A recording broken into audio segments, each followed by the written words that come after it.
Hello there and welcome to this tutorial. This is where I will show you how to create a small hand-eye key system that allows you to interact with your environment. So put your hands on stuff, walls, or well, whatever there is.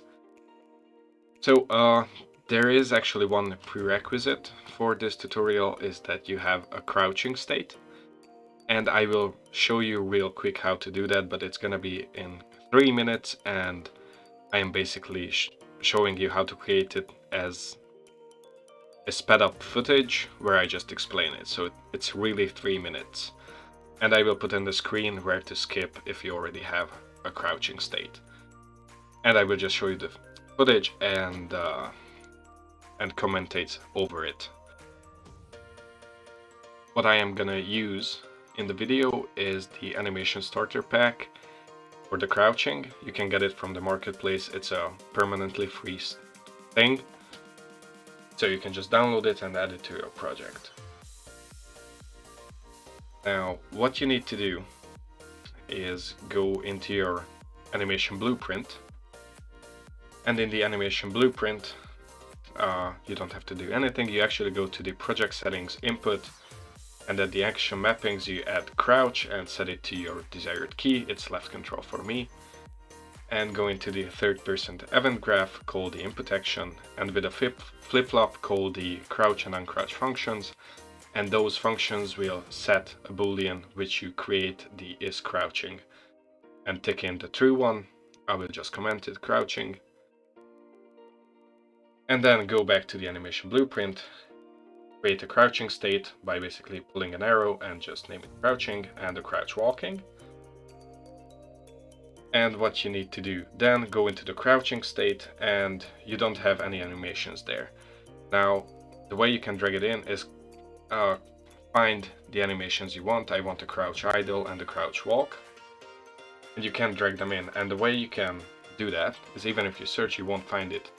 How you can do that is actually search for the skeleton inside the package, select the humanoid rig and save it. Then go to your animation, right click, retarget, choose the skeleton, and then you will find it in the animation graph and just connect it to the state. Now do the back and forth arrows, and the conditions for that is the is crouching you set in the animation blueprint, but you have to find it in the third person character. So just copy what I do here, is cast to your character, check if your character is valid, and then from the blue line you can actually get the variables and set the variable is crouching locally. And now from default to crouch, if it is crouching, and default to, crouching to idle if it's not crouching. And for the movement you can drag in speed, and if it's bigger than 0 and is crouching, so if it's crouching and moving, then you can go to crouch walk from crouch. And if the speed and the is crouching is the opposite of that, so basically the speed is smaller than, bigger than 0, then you can go there. And in the walking state you just connect your crouch walking animation, and bam, in 3 minutes you have a crouching animation or state. Now let's jump onto actually creating the hand-eye key, now that we have all the prerequisites. Sorry if it was rushed for the crouching. I will link a tutorial in the bio by someone who does a crouch tutorial way better than I do. So first things first, in the third person character you create a new function. I will call it hand-eye key, you can call it whatever you want. And we are gonna add a few outputs to that function. Booleans for if the hands hit the wall, so left hand hit wall, right hand hit wall. 2 vectors for left and right hand location. And 2 rotators for left hand and right hand rotation. Then I will create a new function. I'm gonna call it standing hand-eye key, and do a line trace by channel. And we need a start and an end for the line trace by channel.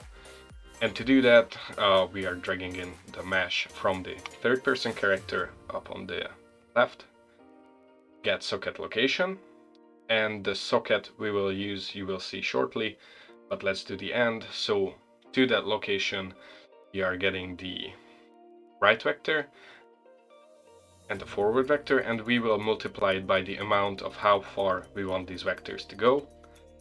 4D seems to work for both, and then connect the plus to the end. Now to get the socket name, you can go to your skeleton and skeleton tree, and I will use the upper arm, and it's upper arm underscore L or upper arm underscore R.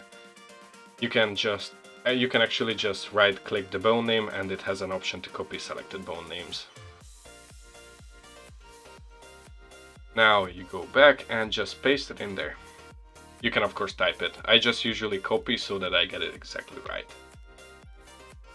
Now if I go back to my hand IK function and drag in standing hand IK, I will just connect it for the time being. We will do a lot more with this, but so that we can see our line trace. Then we go to the Anim Graph and add a tick, or if you have a tick already, you can just use that. And get the hand IK there. I will put it aside because it's different from the others. And if you play, you can see that we have a line trace from our shoulder. Now you can make the red line disappear if you just set the line trace as debug type to none. I have it on for 1 frame. Now what we will do is right click the whole thing and just collapse this to a function, and I'm gonna call this function get standing line trace parameters, so that we keep our code clean, and the outputs are gonna be start and end, and the input is gonna be the socket name. And this function is actually gonna be a pure function, so you can check in the pure one on the right tab. Now we are creating a branch, and that branch is gonna be based off of the socket name, so we use different line trace for left and right. It's only gonna be different in the right vector, but this is how I prefer to do it. So we check if the socket name is equal to the right arm socket. And if it's true, we are just gonna use the line trace parameters we created. And if it's false, we are gonna copy paste this, the whole thing with the output or the return node, connect the false to it, and just change the get vector right vector to -4D instead of normal 4D. And you can of course comment your stuff so that it will be easier to find. So -4D. And that's it, and basically we have our parameters. Now we just click on this function, and I'm gonna tick in pure so that it doesn't need an execution pin. And we will type in the socket name in a moment, because as you can see it's still at none. I'm just gonna create a new branch so that if we doesn't have a return value there, we are gonna copy paste this. So if we don't have a return value, we are gonna check our other line trace, and I accidentally copy pasted the wrong thing. So it's gonna just be upper arm left for the other one. So the first one is right, second one is left. I'm just gonna type that in real quick.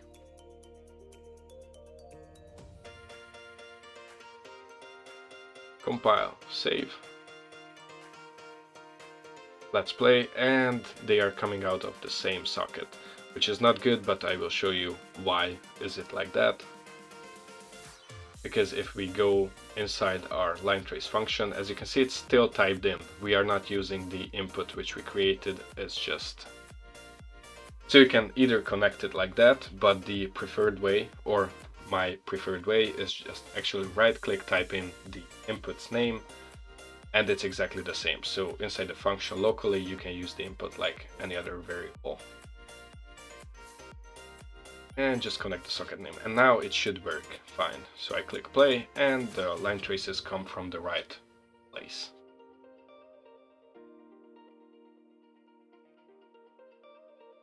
Now that we actually have that, we can start working on values which we will need for the line trace, the IK.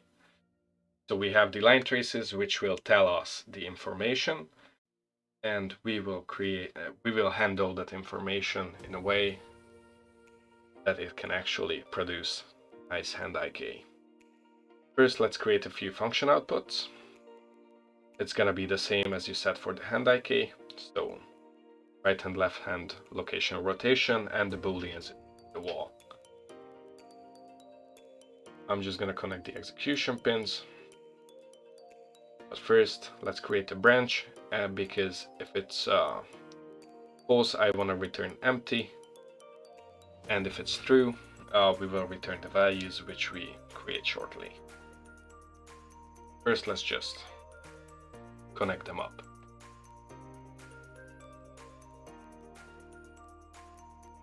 Now split the struct pin on the out hit, or alternatively you can just create a break rotator, break out hit result. Now the out hit location, we are gonna promote this to a variable, and the variable's name is gonna be last right hand location.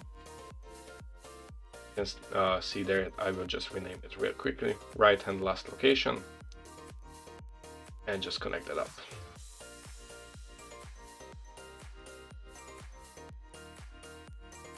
And at the output, I am gonna use the newly created variable, which we just set before the output,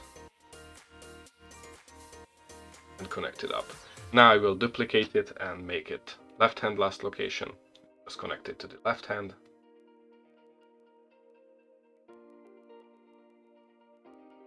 And for the rotations, you can do exactly the same, or just right click and promote the variable. That one is a bit quicker. And these are all last rotation and last location. So with these variables, the right hand last, left hand last, these are to be used locally, so we are not going to use it anywhere else, just in this function, but it doesn't work with local variables. That's why they are global. I will actually just copy paste the whole output stuff, because we need the exact same thing every place. I mean, not exact same thing, because for the left hand we have to take in the left hand, the right hand, and if nothing, then we leave everything at false.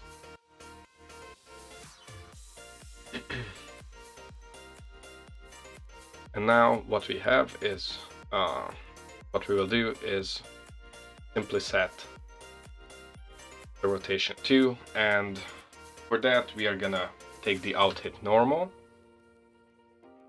and we are gonna convert this to a rotation, because by default it's a vector.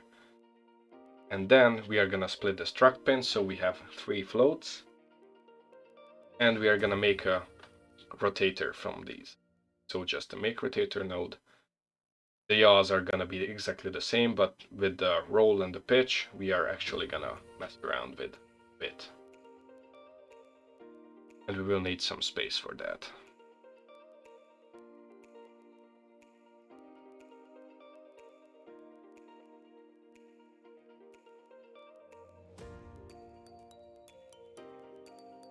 I'm gonna use plus everywhere, even if the number is negative, because I prefer it that way. I don't like to subtract and add. I always use the add, and I just add the negative value if I want to subtract in cases. And for the roll, I want to add 90. And for the pitch, I want to add -90. And for the standing ones, it's gonna work perfectly. For the crouching one, it's gonna be a bit different. We have to do a lot more calculations there. But for the standing one, the hard-coded values work perfectly. So I'm gonna set that location and the right-hand last location.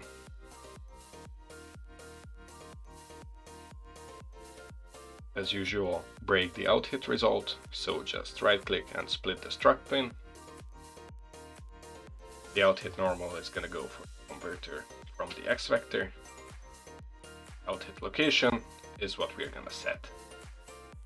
And don't make the same mistake I made. If you see what I am setting for rotation. This is the left hand and I accidentally left in the right hand. Be sure to change the right hand and the left hand locations when you're setting that variable, because I didn't and I will have problems. So I just paused this video just to tell you this, that after the branch, set the left hand last location and the left hand last rotation. I accidentally didn't, and I will have problems because of that. But if you do it right now, you won't face the same problems later on when we get to those points in the video. So let's continue. So connect everything up, and actually for the left hand you have to add 90, not subtract 90. I will move the empty return to the middle. Compile and save.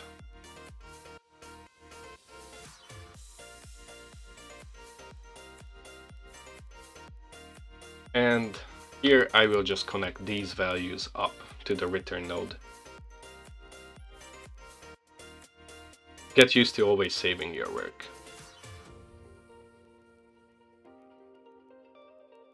Okay, so here we are at the event graph. And now what we have to do is that we have all these outputs of the handIK function.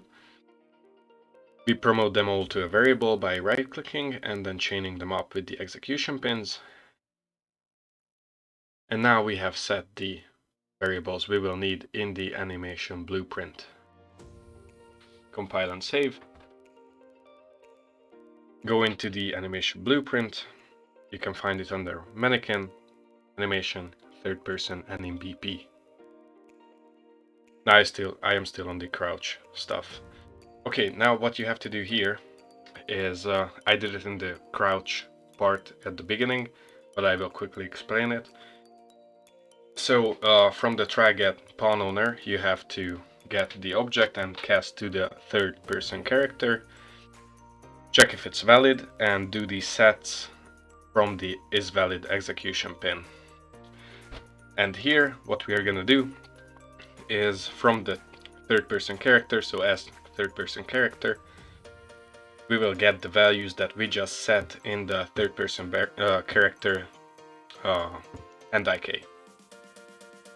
So here I just quickly show how it looks. And then as third person, we'll just type in get and scroll down, and you see we have all the values that we set in the third person character blueprint. So what we need to do now is get every value except for the last location and rotation values. I will delete them quickly, those were an accident. So get every value which we just declared and set, and promote them to a variable. And chain them up nicely. I will comment them so that I will find them later. And with that we have all the values we need in the animation blueprint.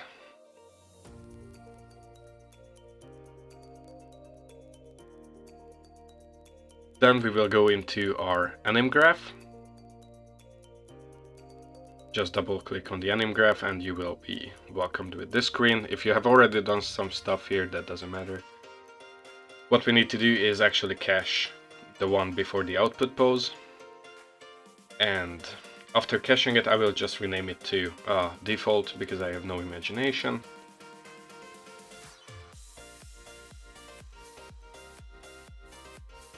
And then start working on the IK. Two bone IK. And from that we need a transform modify bone node. And for both of them we have to set the IK bone to R. And I will start with the right hand, so hand underscore R. And the same for the modify bone node.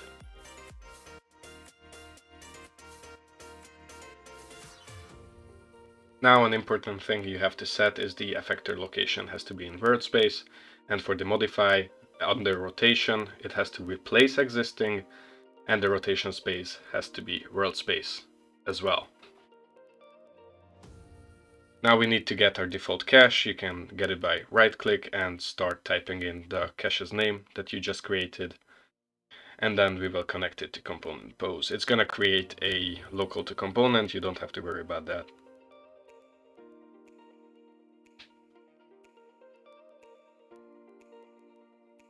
And then what we are gonna do is we have to somehow blend our normal pose with our hand IK. So we need a blend poses by bool. And the false pose is gonna be our cached pose. The true pose is gonna be, of course, the one coming out from transform modify bone. And the boolean that we have to decide upon is the right hand hit wall, because this is about the right hand. I will set the blend times to 0.3 because 0.1 is a bit too quick for me, but use your own preference for that. So I have connected everything up. The output of the blend goes into the output pose, and the effector location has to be the right hand location, and the rotation and the transform will have to be the right hand rotation. And with that we should have a working IK already. It's not going to be perfect, but it should work. So let's check that out. Left hand doesn't work. Right hand does. We haven't set up the left hand, that's why. And it's already aligning with the wall pretty nicely, so what we will have to do is straighten the fingers and stuff, but that will come later. So no matter how you stand to the wall, the hand will always align with the wall from this point. So side, front, whatever. Now what I will do is just comment it and copy everything. And to decide between the two, we will need a layered blend per bone. And the base pose is going to be the right hand, and the blend pose is going to be the left hand, and connect the result to the output pose.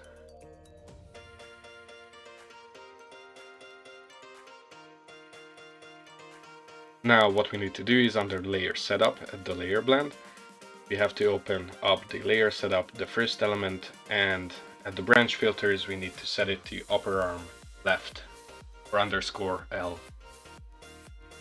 So now both our hand IKs will work, but we have to replace the values, of course. So right hand hit wall replaces left hand hit wall, and the locations are obviously for the left hand, and the transform bones, the IK bones, have to be and underscore L, not the right one. Now let's see if it works. Right hand works.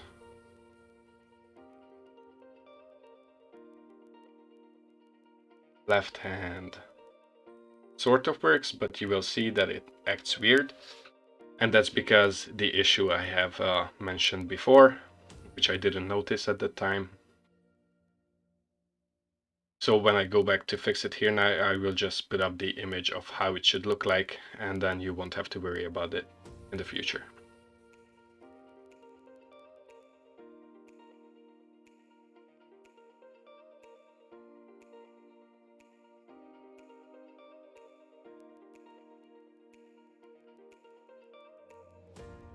Now that we have that, what I want to do is straighten up the fingers. So what I will do is get the third person idle. I am going to duplicate this asset and rename it to open-handed, or add open-handed at the end. And what I will do is I will open it up in the animation editor just by double clicking, reduce the frames to 1 because we are just going to create some sort of a pose asset. So I will just remove the frames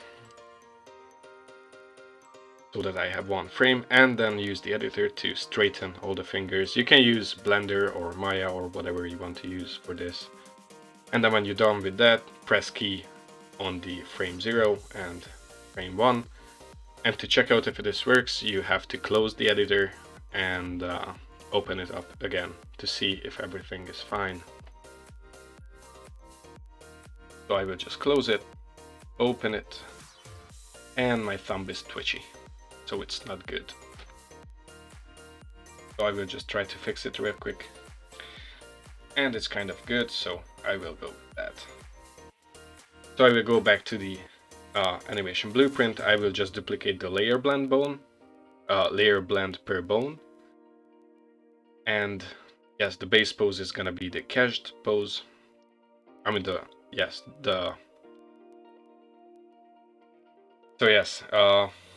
cached pose has to be the base pose, and the blend pose 0 will have to be the blend pose 0.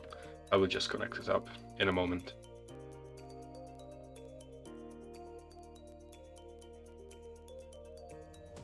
And inside the branch filter is hand left, because we are working with the left hand, so don't forget to change that from upper arm.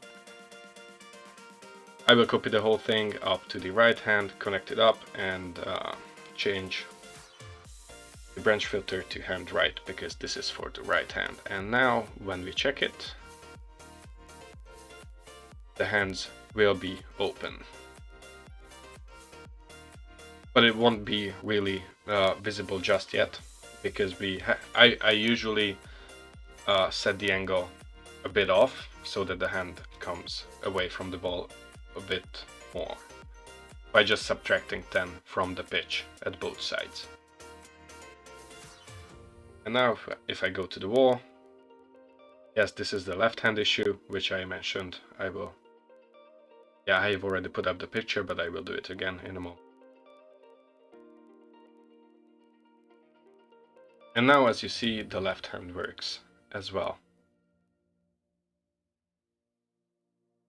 The hands are open and they are on the wall nicely. Now I will quickly create some demonstration objects, because we are going to start working on the right hand IK. So what I need to do is actually duplicate the standing hand IK function, and same for the line trace parameters.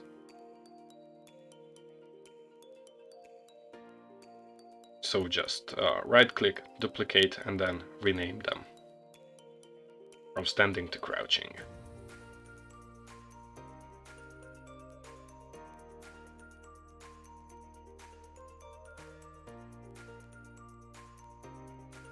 Same goes for the line trace parameters. Get crouching line trace parameters.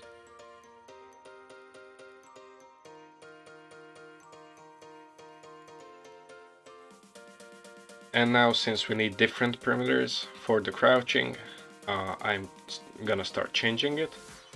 They are not gonna be that different, but they are gonna be different. So let's get started with that. The base principle is the same. It gets a socket name and then determines the end and start of it. First thing we need to change is the forward vector will be 20 for me, because that's what worked for me in the past, but it's gonna actually change later in the video. But you can just set it to 20 and then play around with it later. We are gonna get actor up vector and multiply it by -10, and this vector multiplication controls the vertical axis of where the line trace is gonna go, so up or down. And the -10 is gonna be that from the socket 10 units down. I think this is in centimeters though. So 10 centimeters down from the socket. And we just add a new pin to our addition. Connect this up.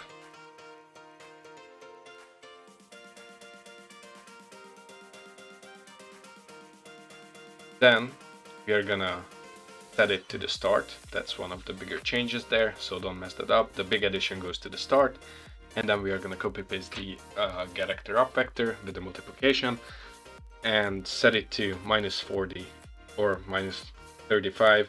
Those are the values that usually work for me, but it may depend on your character. And then add that new one to the old one, basically. So just add the big add to the small add, and that's gonna be the end. Now I will just copy paste the whole thing and paste it to the left. And actually, as usual, the difference is only gonna be at the right vector. it's just going to be minus 40 instead of 40. The rest can stay the same. I will connect it back up to the false, compile save, and go back to my crouching hand IK function, and this is where the fun begins. First things first, I have to change the parameter function from standing to crouching. Change the socket name, copy the socket name. Same goes for the other hand.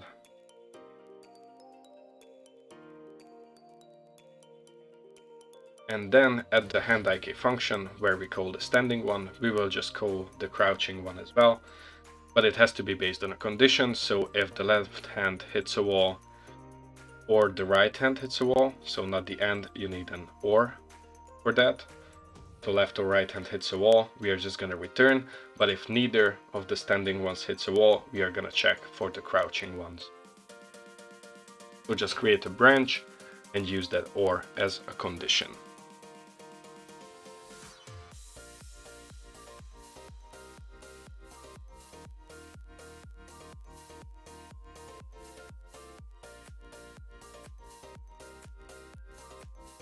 So if it's true, we just return, and if it's false, we are gonna call our crouching hand IK function.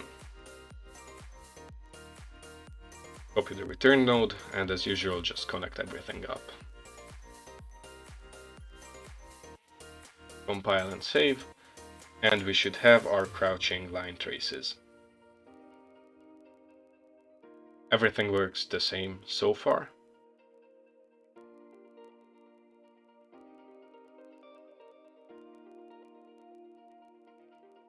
So let's actually start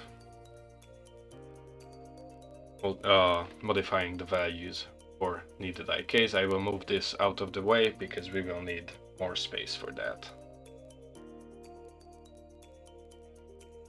This is where we will start making some calculations. One of the things we need is we need our mesh, and based on our mesh we have to get the world rotation.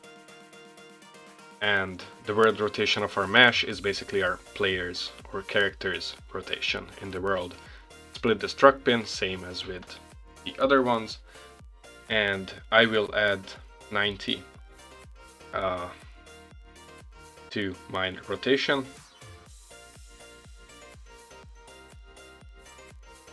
For the yaw, more specifically, and just connect it to the make rotator, because we want the hand to be facing relative to the player, not to the object this time.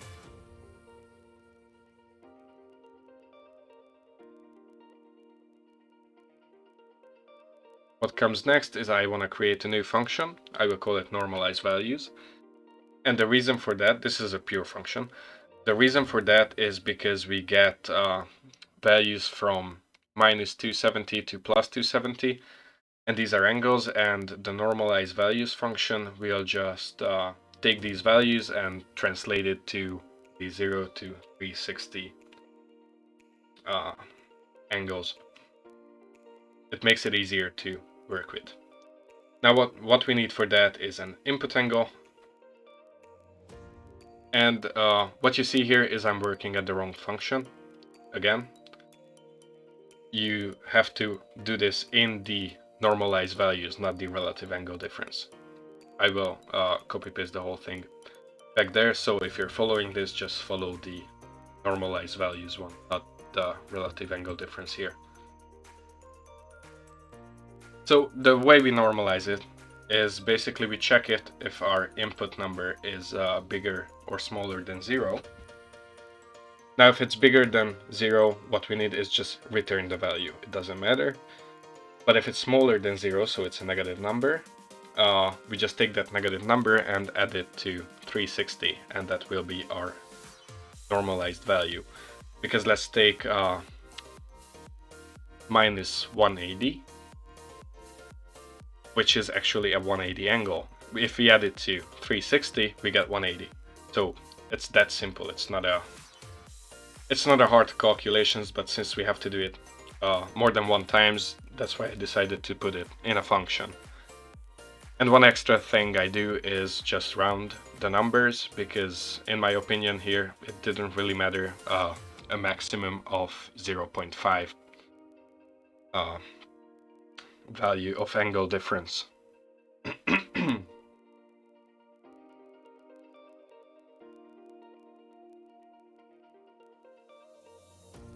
So yes, as what you see here, I will get 360 and add the input angle to 360.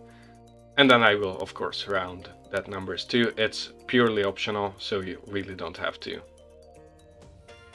round everything like I do. And just copy the return node, and if our number is not bigger than 0 or equal to, so a negative number, I will just return that. Compile and save, and I will notice that I have worked at the wrong function in a moment. So yes, this was the normalize values function, not the angle difference. And yes, I notice it here, so I will quickly go back to check it, and I will just copy everything back there and quickly redo the thing. And we will soon get to the angle difference. Now we have the good normalize values. And first things first, I want to normalize the yaw after the addition. I will connect it up temporarily because we are going to do some more stuff with it. And I will normalize the object's yaw. And now is going to be the time where we will actually need the difference between the two yaws.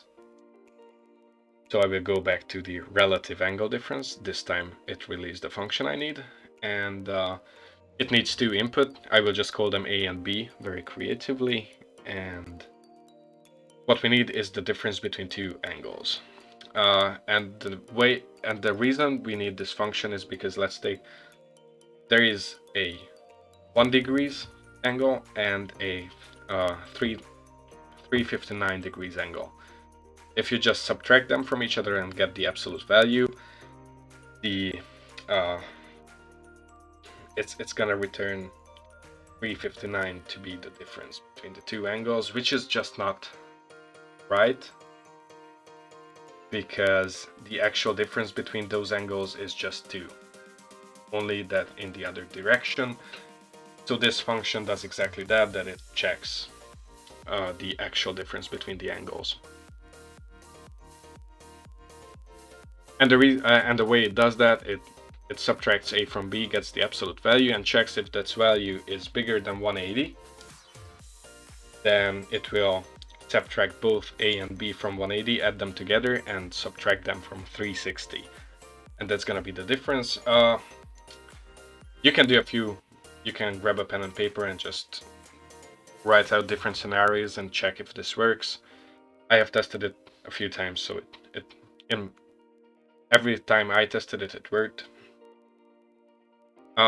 Yes, and if it's smaller than 180, you can just return that number as difference. Important thing though is that it has to be the absolute value, because the difference is a positive number all the time. It's a natural number.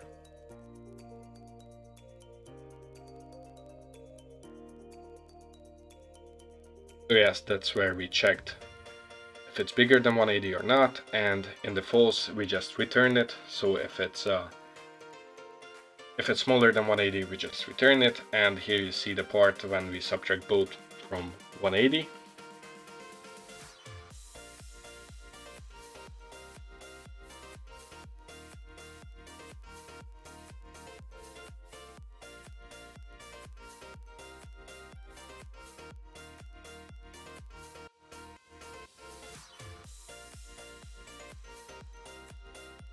We are gonna add them together.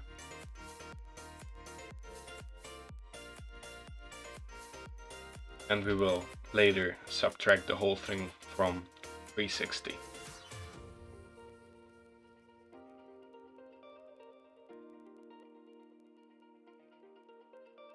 And that's what we are gonna return in case that our number is bigger than 180.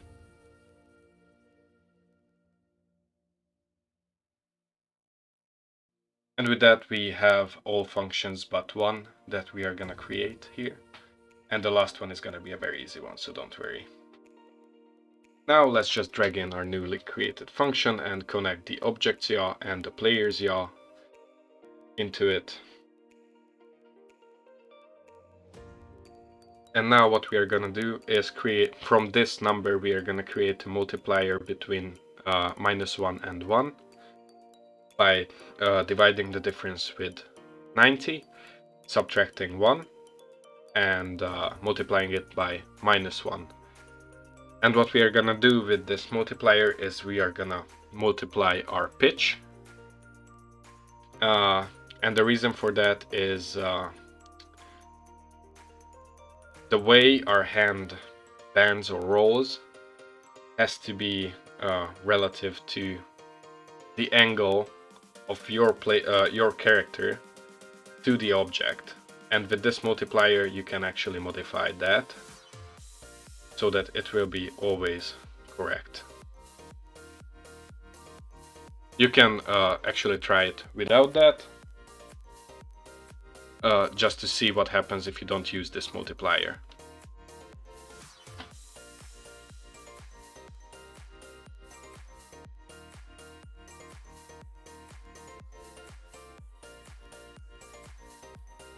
And now what we need to do is calculate the roll. And to do that, we have to get the absolute value of our pitch and the absolute value of our modified pitch and subtract them from each other.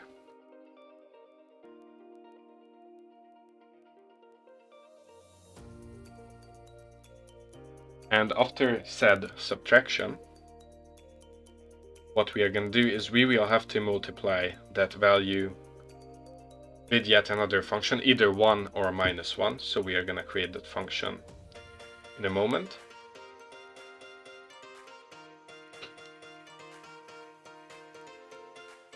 And after the multiplication, we will add this this value to our roll. But let's do the multiplication. This multiplication will have to multiply by either 1 or -1, no in-betweens. So I am just really quickly gonna create a function that does that.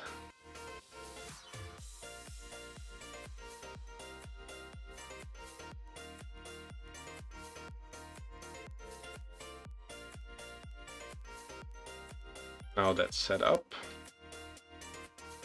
Let's do the actual function which we will multiply with, and this will take the multiplier which we have there, and if it's a positive number we will return 1, if it's a negative number we will return -1.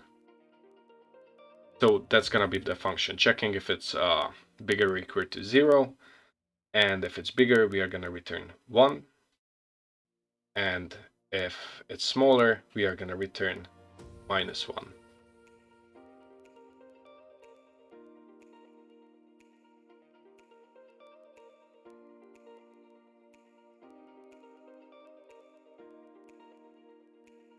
Now we go back to our crouching hand IK function,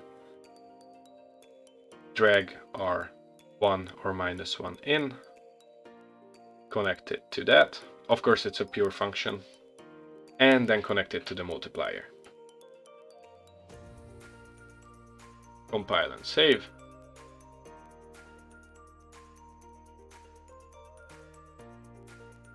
And here I noticed that since this is the left hand, we are not using the correct values actually. So let's quickly change that. It's gonna be -90 the roll. It's gonna be -90 of the pitch.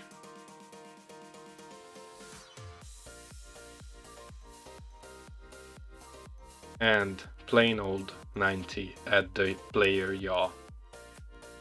And there is actually one more small difference, which is that instead of the addition at the roll, we actually have to subtract the float. minus float and connect that up and just change it like that. And those actually have to switch places, I think. Yes. So yeah, the top one is the original row, and then we subtract the value which we multiplied. So yes, save it. I will move it back because we no longer need that much space. Go back to our example map.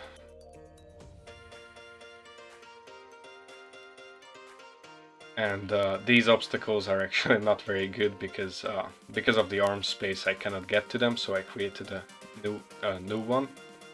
And now you can see that it puts his hands on the object when crouching. And it looks very weird because I made it very ugly when I open the hands up. I will quickly fine-tune the values so that it goes 50 to the side, both hands, so we have more arm space to work with. Let's try that again.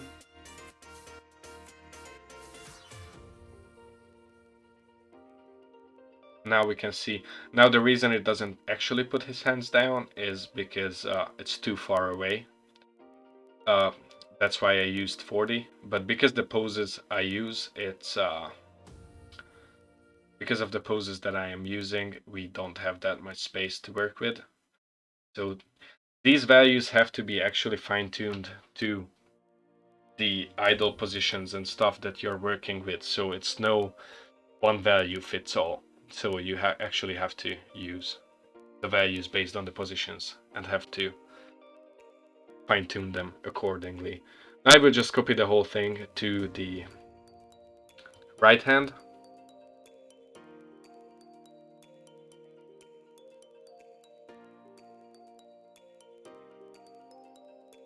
And connect everything up, the out hit normal, the rotation,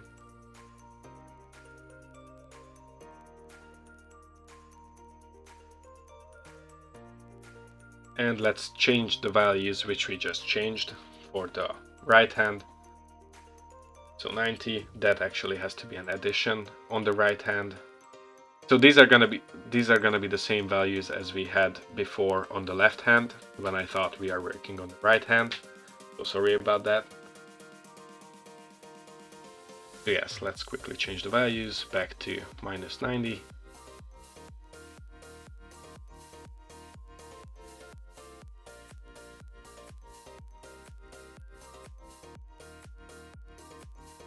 And let's compile and check if this is working for both hands. So yes, our right hand is looking good. It aligns well with the object.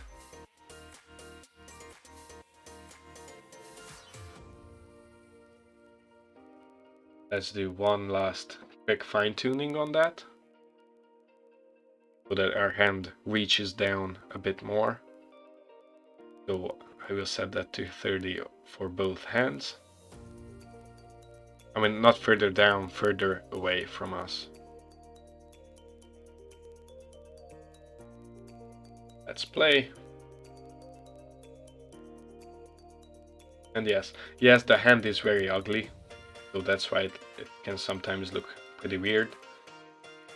But if you do your hand correctly and do not have like fish fin fingers, then it will look good. So that's basically the hand IK, and now I will just show you that I forgot to show you that the standing hand IK can actually follow the inclines of the hands. And now since I have set the line traces up with different values, I am having some clipping issues. But yes, those are line trace values that you have to work. And yes, one final thing is I want to use the crouching hand IK function only when I am crouching, so I will just create a quick branch. And if I am crouching, I want to do both the standing and the crouching. But if I am not, so if the whole thing is false, I only want to do the standing hand IK.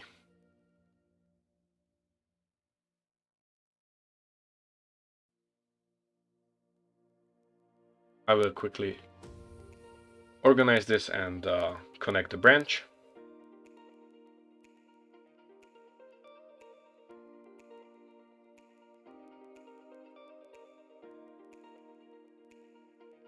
And now everything should work. Now, as I am standing, I don't have the crouching, but if I crouch down, I have the crouching ones. And my line trace is a bit too short for that. But as you can see, the hand follows the wall very nicely and can put his hands up anywhere, basically. So thank you for watching. I hope you enjoyed this tutorial and learned something new from it. Yes, I will later on do updates on this because it's still a work in progress, but I figured that this is a good starting point for anything you would